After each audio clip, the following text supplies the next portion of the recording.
Salve, salve, internautas! Sejam todos bem-vindos ao segundo episódio do ano do podcast Gestão Pública 4.0. Fique com a gente.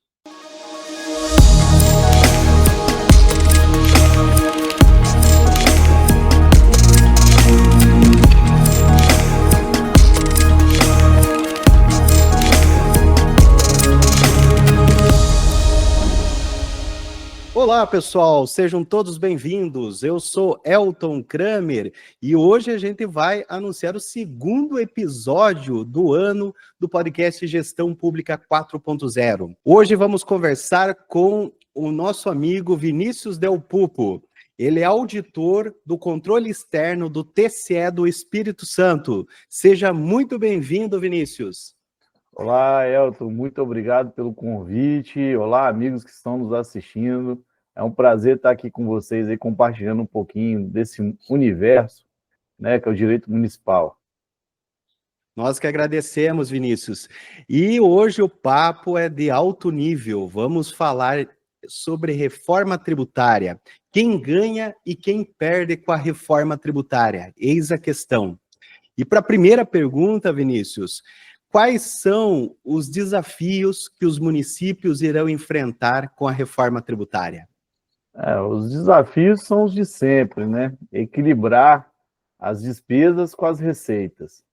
A gente brinca aí que hoje na própria Constituição atual, antes mesmo da reforma, e a gente não sabe se a reforma vai mudar isso aí, que a gente tem pirâmides invertidas, né? Muitas responsabilidades, ou seja, muitas despesas a serem feitas, e poucos recursos para custear aquela responsabilidade. Então, o desafio maior é conseguir maximizar isso aí para depender cada vez menos, né, de transferências, de outros recursos, que não é o que os gestores gostam, né, Elton? Os gestores gostam de emendas, gostam de transferências, tudo aquilo que não gera um desgaste para eles junto à população, que a gente sabe que o prefeito é o que está mais próximo, né, dos populares. Então, é na porta da prefeitura que a galera vai reclamar, geralmente, né? E aí é um grande problema, né, Vinícius, que a gente vem notando aí é a tal da receita própria, né? Como você disse, os prefeitos às vezes não se preocupam, porque às vezes não é uma receita imediata. Às vezes você tem que investir muito para depois você colher os frutos, né? E essa receita própria caindo, a gente vai ter um problema, né? Uma dependência em relação aos outros entes. Você visualiza também esse risco com a reforma tributária? A dependência ela já existe, né? Hoje a gente já tem. Se a gente for calcular a receita própria dos municípios, poucos teriam um nível de arrecadação minimamente satisfatório, geralmente as capitais e as regiões metropolitanas. Os menores municípios, a gente até discute se eles deveriam existir, né? E os menores municípios me respeitem, me peçam perdão, peço perdão a eles, né? Peço desculpa desde já, mas muitas vezes alguns municípios sequer conseguiriam, né? E o grande problema deles mesmo é ter dinheiro para poder arcar com todas as responsabilidades que eles têm, né? Então, acho que a reforma, ela deixa muita dúvida ainda sobre como que eles vão fazer daqui para frente, né? Aqui teve até, Vinícius, um tempo atrás, uma pesquisa, um levantamento, na verdade, do Tribunal de Contas, e nós chegamos à conclusão, lendo esse resultado, que municípios até 50 mil habitantes não tinham qualquer tipo de sustentabilidade financeira, ou seja, dependiam muito dos repasses federais e estaduais. E você até falou que municípios pequenos, assim, são extremamente dependentes, né? Teve até um conselheiro que, com base nessa pesquisa, até fez uma proposição da extinção desses municípios, obviamente, né, se juntando a municípios maiores. Então, é um grande debate que a gente tem até antes da reforma e que talvez com a reforma venha a se atenuar, né? A gente já passou por isso também, o antigo presidente do Tribunal aqui do Espírito Santo também já levantou essa bola. Pessoal, olha, se não tem recurso, o caminho é juntar. Agora, o difícil é você convencer as pessoas a se juntarem, a montar um único centro administrativo, qual que vai ser a sede desse novo município. Então, existe muito problema político, na verdade, né? A inviabilidade da receita, ela está toda na política. A grande parte está na política também. Não só na Constituição, mas também na forma como se executa, né? Ah, com certeza. E, Vinícius, como que você visualiza, não só nas nossas regiões, mas de uma forma geral, a atuação dos TCEs, porque tem algumas regiões que têm até TCMs, né? mas qual que é a tua visão do papel dos TCEs e TCMs na eficiência da arrecadação tributária? Porque nós tivemos aí um grande ciclo dos TCEs se preocupando predominantemente na despesa, ou seja, com desvios e irregularidades nas compras. Mas e a receita? Você visualiza assim que há hoje uma cobrança maior, um olhar do TCE diferente em relação à receita própria? Os tribunais de contas, majoritariamente, focam na despesa, você tem toda a razão. Aqui no Espírito Santo, a gente está há 10 anos trabalhando exclusivamente com receita, nós temos aí o caso do Rio de Janeiro, que está há um pouco mais tempo, e nesse período a gente vem tentando agregar entre os tribunais de contas, fazendo encontros de tribunais de contas para discutir o controle externo da receita. O último foi ano passado aqui em Vitória, a gente espera que no ano que vem a gente consiga fazer na Paraíba, lá em João Pessoa, e os tribunais estão se mexendo, né? As equipes geralmente são pequenas, a infraestrutura é pouca, né? Não tem também esse convencimento todo ainda, e não são todos os tribunais que ainda executam, né? No nosso evento, por exemplo, nem todos os tribunais participaram, mas a gente começou alguns trabalhos, vai criando um grupo de WhatsApp, trocando informações, trocando figurinhas, trocando papéis de trabalho para ver se isso se desenvolve, né? E é importante que a gente faça esse papel, porque a Constituição deu aos tribunais de contas o controle financeiro, e a Receita faz parte desse controle financeiro, e somos nós que temos que quebrar esse aspecto político que os gestores não querem cobrar tributos. Então, se a gente não for o Tribunal de Contas com o seu poder e dever de exigir que se faça a cobrança, para evitar o que o ministro Alexandre de Moraes falou, naquela DI que julgou, né, a constitucionalidade do artigo 11, do parágrafo 1 do artigo 11 da LRF, vai fazer cortesia com o chapéu alheio, que é o quê? Eu não me esforço, recebo as transferências e vida que segue. E não é esse o modelo que se espera, né? Então, assim, a gente tem que minimizar as dependências, né? Lógico que em alguns casos ainda assim a gente não vai conseguir pelo potencial do próprio município, mas o nosso trabalho é potencializar isso e maximizar o que pode ser arrecadado, de forma justa, inclusive, né? E é um trabalho muito importante esse do TCE, até eu sempre comento o teu nome, do Vilmar, do Flávio Berti lá, que eu vejo assim, um movimento muito importante dos TCEs, principalmente porque o poder executivo ele fica muito amarrado ali na figura do gestor, né? Então, às vezes, você tem procuradores com essa índole mais progressista, auditores, mas fica amarrado na discricionariedade do gestor, e às vezes o gestor não tem interesse, não tem vontade, né? E às vezes não falta nem a questão do dinheiro para investimento, é a vontade mesmo de melhorar, investir na carreira, investir na estrutura arrecadatória, né? Então a gente vê aí um papel muito importante do TCE na conscientização, orientação, mostrar o caminho e também na cobrança, né? Principalmente os gestores. A gente se baseia em critérios, né? Então, geralmente, a gente, muito mais os critérios, eles nos levam a exigir resultados. E o resultado é a efetiva arrecadação. Então, durante o período, o Elton, a gente discutia até assim, a falta de fiscais. Mas será que a gente tem discricionalidade para exigir uma realização de concurso público? Isso é debatido nos tribunais. Se aí a gente não está interferindo na autonomia do próprio ente. Mas a gente vira a chave e fala assim, não, mas ele tem que fiscalizar. Se não tem fiscal, não fiscaliza. Então, se ele não está fiscalizando, ele não está cumprindo. Então, a ausência de fiscal vira uma causa, e não necessariamente a irregularidade direta, vamos dizer assim, né? Então, a gente manda fiscalizar. E ele tem que combater as causas. Isso é um problema. É muito sério. E, às vezes, a gente tem que convencer os próprios conselheiros também, né, de que é importante ter o fiscal. E a gente tem algumas resistências a criar despesas de caráter continuado, como é pessoal, né, em completar carreiras, porque, às vezes, as carreiras, as pessoas vão se aposentando, elas não estão sendo preenchidas, e aí você diminui a quantidade de força de trabalho, e muitas vezes pode parecer que está tudo bem, mas na verdade ele poderia ser muito melhor se o quadro tivesse preenchido, né? Vamos dizer assim.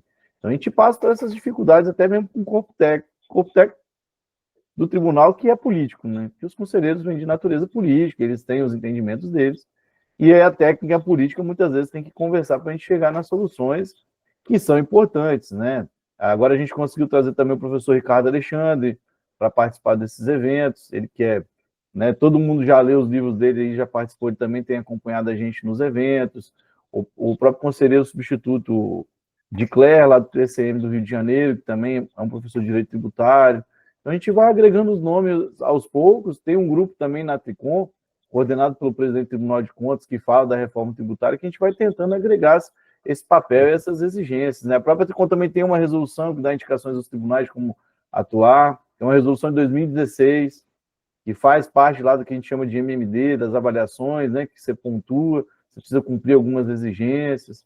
Então a gente tem nos tribunais algumas ferramentas, né, para poder estar trabalhando. Perfeito. E é um desafio grande, né? Porque realmente, quando se esbarra na discricionariedade administrativa, até as próprias decisões mais antigas do Supremo Tribunal Federal tiveram uma resistência para a questão de controle judicial de políticas públicas, né? Hoje nós temos outro cenário, mas houve uma resistência inicial. Eu me lembro até a época que eu estava produzindo a minha dissertação no mestrado lá atrás, eu me lembro de ver jurisprudências que tinham como obstáculo a tal discricionariedade administrativa, e realmente foi um desafio muito grande. E é um desafio também que a gente tem hoje para outras medidas, como, por exemplo, o controle de pessoal, a questão de determinação de investimentos, que claro, eu reconheço como uma despesa de pessoal, né, para efeitos financeiros, mas eu trato como investimento sob o ponto de vista gerencial, né, porque é algo que você vai plantar para colher, né, é um investimento que vai te dar um retorno, né. É exatamente o que a gente tenta passar para os gestores, né? Então, assim, muito fora dos processos de determinações, a gente tenta estabelecer diálogos nas nossas fiscalizações aqui no Espírito Santo, não só com os prefeitos, secretários, mas também com os vereadores, para demonstrar a importância de muitas vezes você ter uma lei de produtividade para estimular o fiscal a estar trabalhando, ainda que o salário base seja pequeno, porque o município de fato não pode pagar, não pode se comprometer com algo tão grande. E aí a gente vai mostrando o resultado de quem vai fazendo. Fala assim, ó, esse aqui fez. Olha o resultado que ele está colhendo. É esse caminho que a gente quer para você. E aí tem que ter também gestores de coragem para enfrentar as resistências, porque, lógico, cobrar tributos ele gera problemas dentro da própria comunidade, entre os cidadãos, né? Então, assim, precisa de um pouco de coragem também e um pouco de cobrança, mas existem ferramentas. Eu acho que o diálogo é o melhor. Mostrar para eles de como isso pode ser benéfico para ele mesmo, que é como você falou no começo. Isso é de longo prazo. A gente vai fazer algo hoje para o ano que vem, por exemplo, que a anterioridade não nos permite, né? Isso. Então, a gente tem que ter esse cuidado e também tem que saber dosar, né? A gente tem casos de revisão de conta genérica de valores que a gente tem que falar, olha, não dá para você aumentar tudo no mesmo ano. Você vai ter que dissolver isso aí, porque a população não está preparada para pagar tanto aumento, né? Então, assim, a gente conversa, dialoga para também não correr riscos até de suspensões judiciais das medidas que a gente vai indicando. As chamadas boas práticas tributárias, né? Então, bem feito, planejado, dá certo, né? Pois é isso que a gente tenta levar, muitas vezes, a falta de servidores efetivos, a falta da carreira, ou às vezes a desconfiança do gestor nessas pessoas, leva eles a não tomarem decisões, a desconfiarem. A escolha do secretário muitas vezes não é uma escolha técnica, é uma escolha política. Então, essas conversas e essas demonstrações, elas são necessárias para a gente conseguir mostrar para eles o quanto que é importante caminhar nesse sentido, né? E, Vinícius, a gente falou aqui a necessidade de boas práticas. E pensando do outro lado, em irregularidades que aparecem normalmente dos municípios, até para um sentido, no sentido de conscientizar, porque temos muitos secretários, eventualmente até prefeitos que nos escutam, né? Alguns nos veem, outros só nos escutam, dependendo se é o Spotify ou o YouTube, né? Que sai o nosso episódio. O que você poderia falar, assim, de irregularidades que já foram constatadas, principalmente na parte da receita pública, e que, na tua visão, é possível prevenir, né? Até como um sentido, assim, de dicas para os secretários de Fazenda que estejam nos escutando, poderiam já tomar de antemão para evitar qualquer irregularidade perante o Tribunal de Contas. A gente tem uma larga experiência aqui no Espírito Santo, que nós conseguimos fiscalizar os 78 municípios capixabas em cinco níveis, vamos dizer assim. No nível da legislação, então a gente fez toda uma regularidade das legislações dos municípios capixabas, sugerindo melhoras, né, como a compatibilidade da Lei Complementar 116 com a legislação municipal, adequação da planta genérica de valores, sua atualização, né? Incentivos fiscais abaixo de 2% do ISS também, que não era permitido, chegou a virar até prática de improbidade administrativa, depois tiraram. Depois da legislação a gente fala das pessoas, então é muito importante você ter pessoas, As pessoas é a carreira específica, são aquelas pessoas que vão continuar ali, independente de cada gestor. Transformar essas carreiras de nível superior, que é um grande problema, que a pessoa forma, faz nível médio, faz um concurso, e a gente não estuda o nosso nível médio, nada sobre direito tributário. Como que você vai fiscalizar tributos sem entender, né? Sem você ter um mínimo de formação. Precisa dos procuradores também, a gente sabe que os procuradores municipais, eles são relevantes, é uma carreira que muitas vezes se adora colocar só comissionados, a gente sabe que há uma necessidade de continuidade, a gente sabe que tem, né, a falta dos fiscais, a falta de capacitação, que também é um problema, então investir em capacitação é muito importante, treinar o seu corpo técnico. Muitas vezes os servidores fazem coisas erradas ou irregularidades por desconhecimento, então a gente vê avaliações equivocadas de TBI, a gente vê lançamentos equivocados, destinação errada de servidores, muitas vezes fiscais tributários fiscalizando se houve pagamento de taxas, que é exercício de poder de polícia. Então a gente tem esse desvio, é um marco muito grande, assim, né? Eu até falo assim, a gente tem um painel de controle do Tribunal de Contas do Espírito Santo, a gente tem até disponível o resultado dessas fiscalizações. Se você acessar lá o painel de controle do Tribunal de Contas do Estado do Espírito Santo, você, em fiscalizações, você vai lá, Receita Pública, a gente tem um mapinha do Espírito Santo e todos os principais achados que a gente identificou. Tem cobrança de taxa irregular, como taxa de calçamento, taxa de limpeza pública, taxa de expediente. A gente tem uma rinca de situações que a gente identificou e foi basicamente uma consultoria que a gente deu para ajusta aqui. E eu acho que isso pode ser seguido por todo mundo, né? Essa regularidade, botar pessoas, ajustar a cobrança dentro da legalidade, evitar conflitos, né? Acho interessante também a gente começar a pensar, Elton, em legislações educativas, né? De você incentivar a autorregularização. A gente tem casos aí de leis mais recentes de autorregularização. Ainda que os fiscais tenham produtividade, eles ganham mais por uma autorregularização do que por um auto de infração lavrado. Então a gente tem um universo de coisas a serem feitas aí.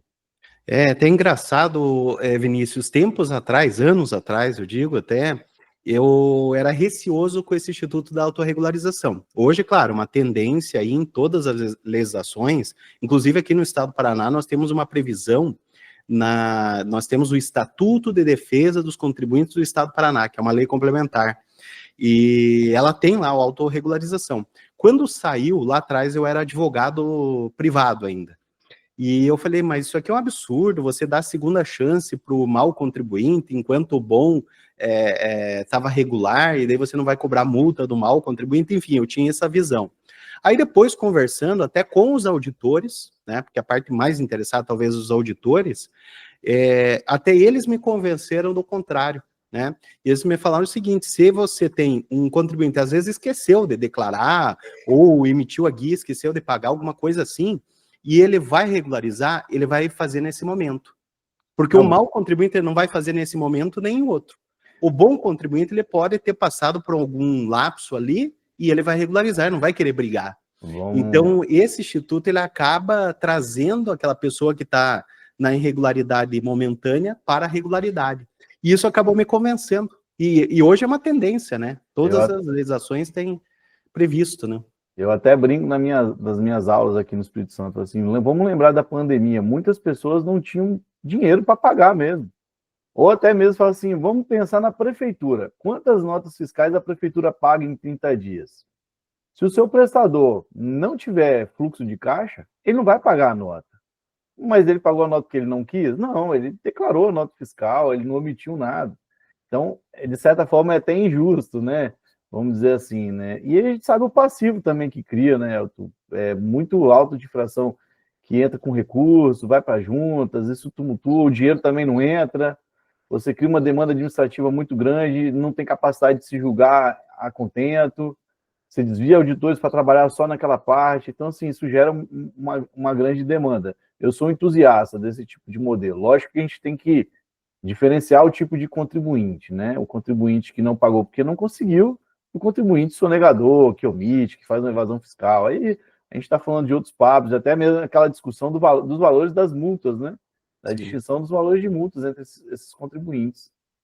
Porque daí você tem do outro lado já o devedor contumaz, né? Que daí já se exige até uma legislação especial para ele, que inclusive o IBS traz, né? Regimes especiais de fiscalização, que é algo que a gente faz no Estado, né? É uma coisa até que o município vai ter que acostumar a fazer, porque normalmente os municípios não têm esse regime, né? E Vinícius, até a gente comentou agora a adaptação do município para a reforma, né? A gente falou aí dos auditores, dos procuradores, mas uma preocupação minha também, e eu não via isso, pelo menos nos municípios que eu acompanhei e no município que eu trabalhei, até não sei se comentei contigo, eu fui procurador municipal durante 9 anos, antes de ser PGE, e eu não via, assim, uma preocupação do controle interno com a Receita, como eu também não via antes, né, do TCE. Eu só via em relação à licitação, à compra, à despesa de pessoal, né, ao orçamento, mas não especificamente do que se arrecadava. Você visualiza aí um papel também fundamental, junto com os auditores, os procuradores, também o controlador interno nesse ponto? Com toda certeza, né? Eu acho que, assim, toda e qualquer instituição tem que ter controle interno. Eu brinco até com a minha esposa é empresária, eu falo, sua empresa tinha que ter uma forma de controlar quando você não está lá, né? Criar parâmetros, saber o que acontece, testar quando você delega funcionários. Então, acho assim que é extremamente relevante, mas eu acho que não existe maturidade nos gestores para saber o que representa o controle interno, Elton. Assim, eles acham que o controle interno é mais um órgão de assessoria. E, na verdade, ele é um identificador de problemas que passa a administração e indica prazos para serem corrigidos, e é um suporte ao próprio Tribunal de Contas fazendo essas avaliações. Então, imagina você tendo alguém dizendo, olha, você está pecando nisso aqui, a gente tem que melhorar nesse ponto. Só que isso não é bem recebido internamente, né? Então, assim, eu acho que o papel do controle ele é muito relevante. Eu só acho que ele não é explorado como deveria.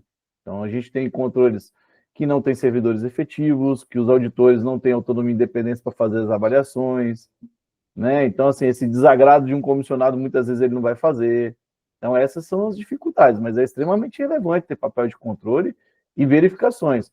Os tribunais, eles podem acabar exigindo que o controle faça algumas rotinas, né? Para que seja encaminhado na sua avaliação da prestação de contas, né? Então, assim, a gente tem aqui na nossa prestação de contas, a gente tem alguns pontos que a gente pede para o controle interno falar, né? Quando ele vai fazer a análise das contas de governo do gestor. Mas ainda assim incipiente. Então, assim, de algumas situações, e até mesmo nas nossas auditorias, que a gente falou assim, ó, controle interno, faça um monitoramento para a gente desses pontos. E ele, ao invés de fazer o controle lá, verificar se os pontos foram cumpridos, ele pega um relatório da Secretaria de Fazenda e toma aquele relatório como verdadeiro, né? E não era exatamente isso o papel, a gente queria que ele, de fato, avaliasse as respostas que a gente esperava e a implementação das medidas necessárias, né? Então, acho que ele pode explorar mais. É um controle que não controla, né? Não. É igual antigamente a história do Tribunal de Faz de Contas, né?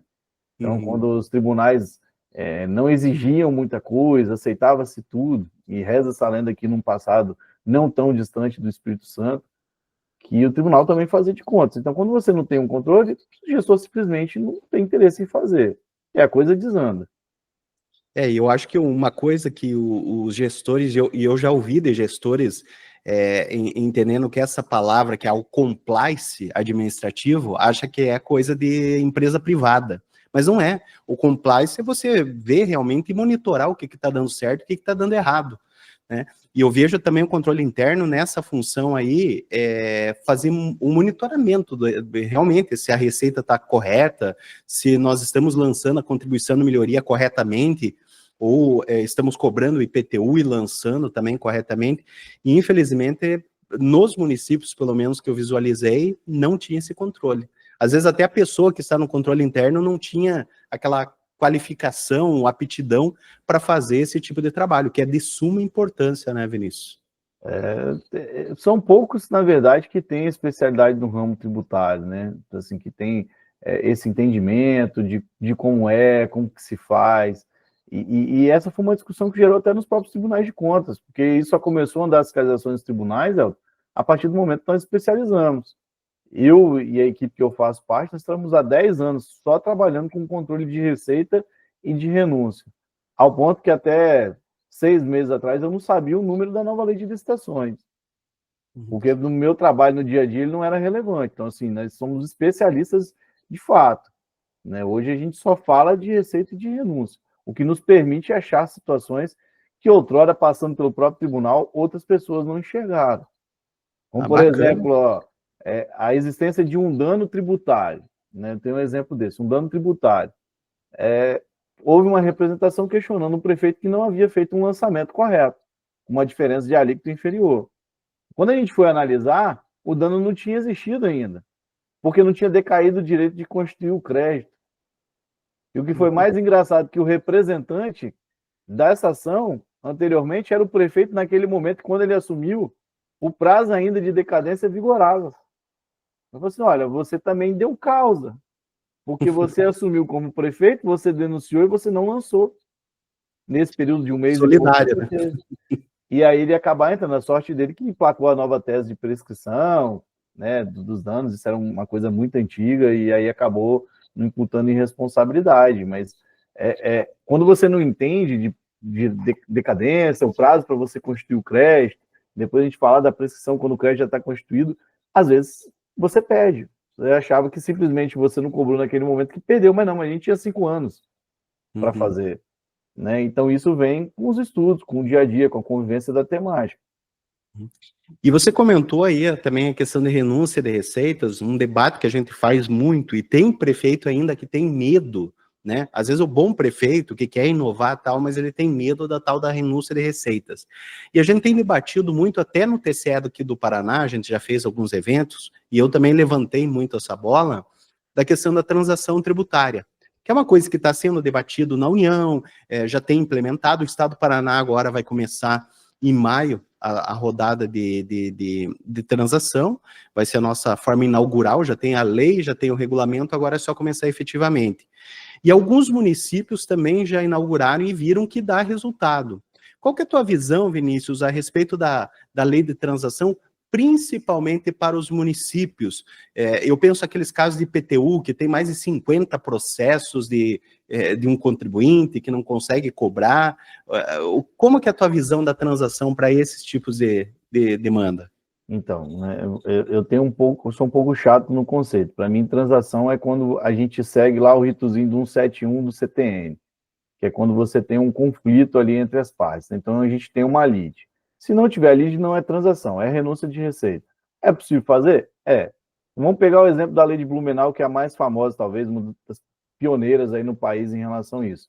Eu acho uma excelente oportunidade, eu acho muito bacana você avaliar os créditos, pontuar os créditos, saber qual é o devedor quanto mais, qual não é. Eu acho isso muito relevante e eu acho uma grande alternativa de recuperação de crédito, né, que a gente chama de meios alternativos, né, junto com o próprio Refis.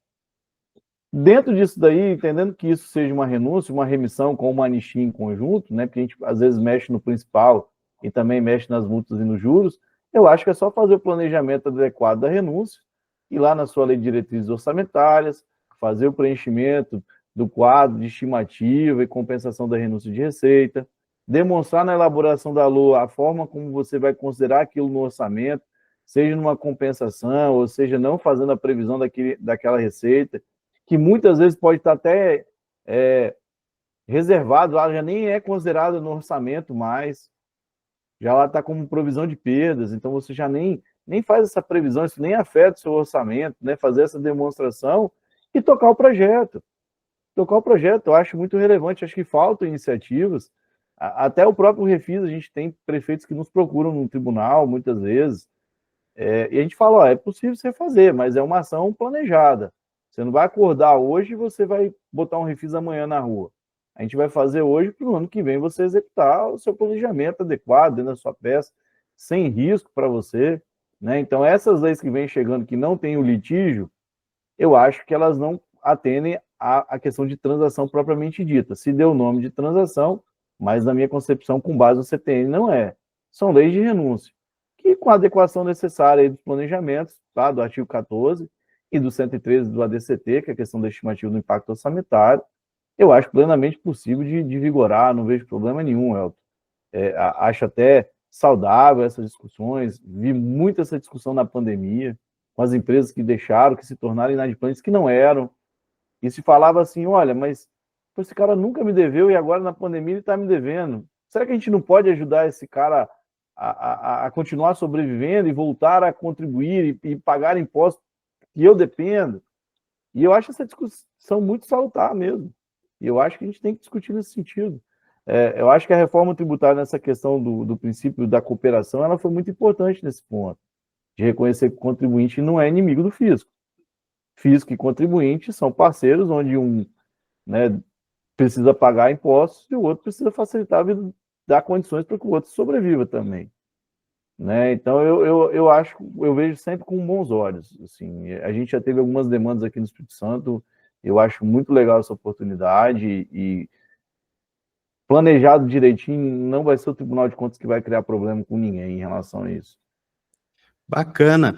Foi um prazer conversar contigo, Vinícius. A gente até nos conhecemos há pouco tempo, assim, falando pessoalmente, né? Mas eu já ouvia e já via também muito do seu trabalho aí, um grande trabalho no TCE, orientando, também participando de várias capacitações, né? Muito bom saber que tem pessoas assim pensando em orientar os municípios, em trazer aí os municípios para uma eficiência tributária. Então, parabenizo já pelo seu trabalho aí no TCE e também junto às orientações dos nossos colegas, procuradores, auditores, que também precisam muito da ajuda aí do Tribunal de Contas, orientações, tanto a capacitação, recomendações, né? E eu vejo um trabalho aí muito importante do que você está fazendo aí na região, em todo o país, né? De uma forma geral. E deixo aí para você fazer as últimas considerações, para os nossos internautas, né? Também, se quiser deixar redes sociais, contatos, fica à vontade, Vinícius. Se quiser indicar livros também, fica totalmente à vontade. Não, eu queria primeiro agradecer aqui o convite. Para mim é sempre um prazer estar conversando com a galera dos servidores, o pessoal que trabalha com tributo municipal. Eu entrei por acaso aqui por conta do meu trabalho, entrei na vida de vocês para poder entender como funcionam as coisas, para poder saber como cobrar. Então, eu agradeço a oportunidade de estar sempre perto de vocês, o carinho que eu recebo de todos, é muito importante. Agradecer o convite, Elton, e te parabenizar pelo trabalho de capacitação. É um trabalho difícil, poucos fazem, é um nicho pequeno, né? E que existe uma carência muito grande, porque os gestores não gostam de investir. E a gente está aqui nesse canal aberto, no YouTube, no Spotify, para que qualquer pessoa, em qualquer momento, possa estar ouvindo. Eu acho sensacional essa oportunidade. Espero que eu consiga um dia voltar a fazer lives no Tribunal de Contas, como eu fiz no período da pandemia. Ficava 2, 3 horas lá direto, de noite, saía de lá de madrugada para poder colaborar. E isso me ajudou muito a me aproximar dos colegas aí fiscais de todo o país.